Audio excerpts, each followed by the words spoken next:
Hello, I'm doctor palace Prakash.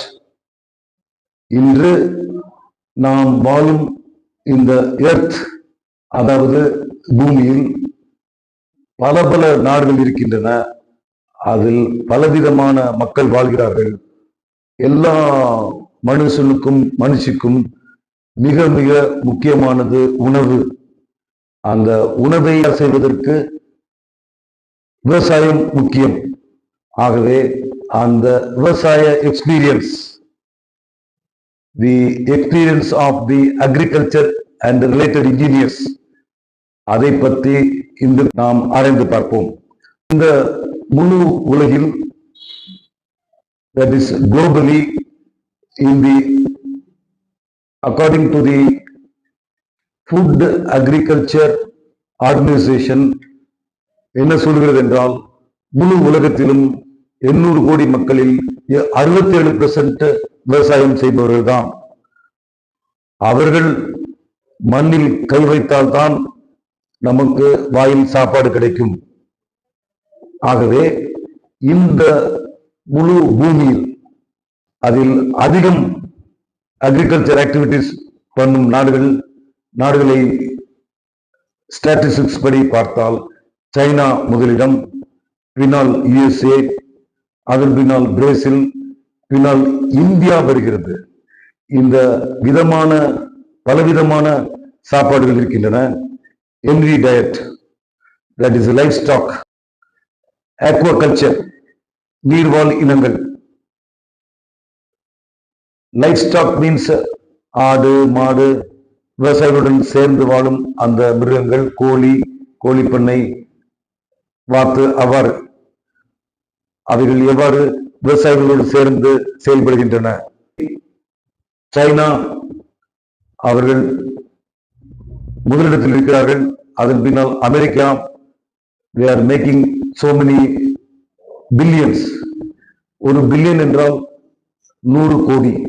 அவர்கள் 1/3, 45 billions அதற்கு உணவை தயாரிக்கிறார்கள். 1/3 அவர்கள் பெனிஃபிட் எடுக்கிறார்கள். அவர்கள் அதிகம் எக்ஸ்போர்ட் செய்கிறார்கள். உணவை எக்ஸ்போர்ட் செய்கிறார்கள். இந்தியா பின்னால் வருகிறது. ஆனால் இந்தியா பால் தயார் செய்வதில் முதலிடம் இருக்கிறது. அதே போல் சில தானியங்கள், கரும்பு, ஜூட், காட்டன், ரைஸ், வீட், அதில் இந்தியா சாதனைகள் படைத்து தொடர்ந்து கொண்டுதான் இருக்கிறது. சட்டங்களில் நாம் மாடர்ன் அக்ரிகல்ச்சர் நடக்கிறது. பழைய காலத்தில் ஒரு விவசாயி அவன் தோட்டத்தில் ஒரு மாடு, ஒரு வைத்து உழுவான்.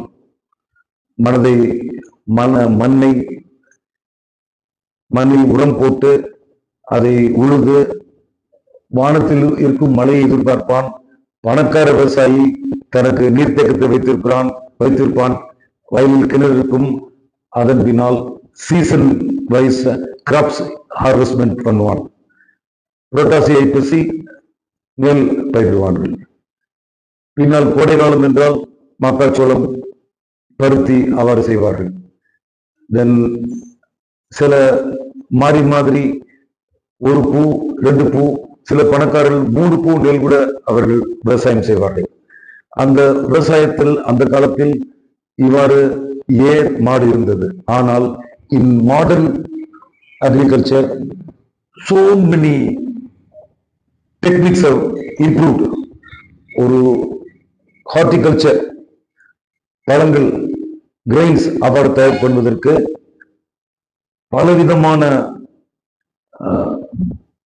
இன்ஸ்ட்ருமெண்டேஷன், பலவிதமான மிஷின்ஸ்.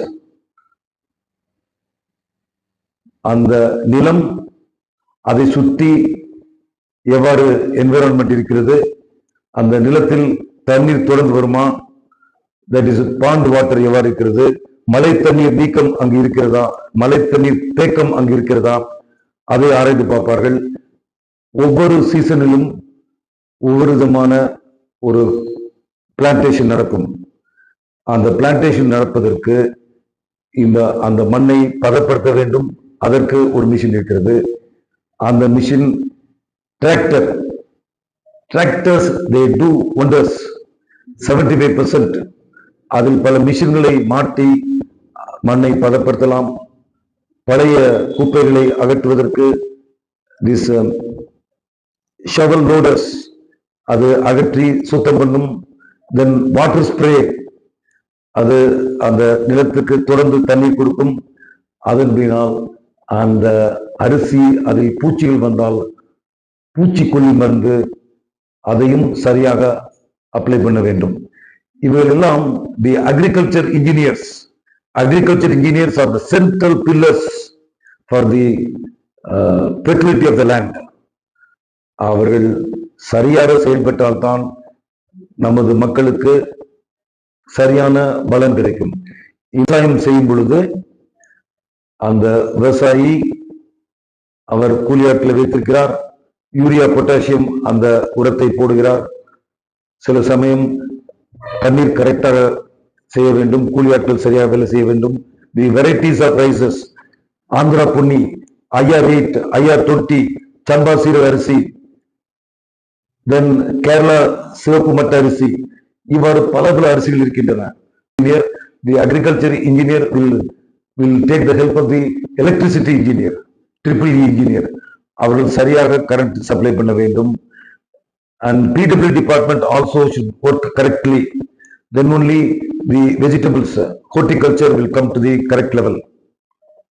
ஆகவே ஒரு விவசாயம் பண்ணுகிறோம், நெல் அதை அறுவடை நெல்லை அறுவடை செய்வதற்கு அது ஃபுல்லாக மெச்சூர் ஆகி சேதமடையாமல் பாதுகாக்க வேண்டும். அதை சரியாக ஹார்வெஸ்ட் பண்ணி ஸ்டோர் பண்ணி அந்த நெல்லை அரிசியாக்க ரைஸ் மில்ஸ். ஸோ கரெக்டான இடம் சென்றால் அந்த கிலோ நெல்லுக்கு சரியான அரிசி கிடைக்கும். தி farmers will also should be benefited. Government gives so many helps, central government, state government, and the farmers should work correctly at the right time. அது சரியாக ஸ்டோர் பண்ணி இந்த மாதிரி லாரி அதை டிரான்ஸ்போர்ட் செய்து அந்த தானியங்களை, அரிசி, கோதுமை, சோளம், காய்கறிகள் சரியாக ஸ்டோர் பண்ண வேண்டும். பின்னால் சரியான இடங்களுக்கு கிராமப்புறத்திலிருந்து டிரான்ஸ்போர்ட் பண்ண வேண்டும். டிரான்ஸ்போர்ட் பண்ணி by nearby places or interstate through train, through flight, air அவ்வாறு செய்யலாம். சில வெளிநாடுகளுக்கு கப்பல் மூலம் டிரான்ஸ்போர்ட் செய்யலாம். அவ்வாறு செய்தால் உலகம் முழுவதும் அந்த விவசாயம் மேலும் மேலும் கூடிக்கொண்டே போகும்.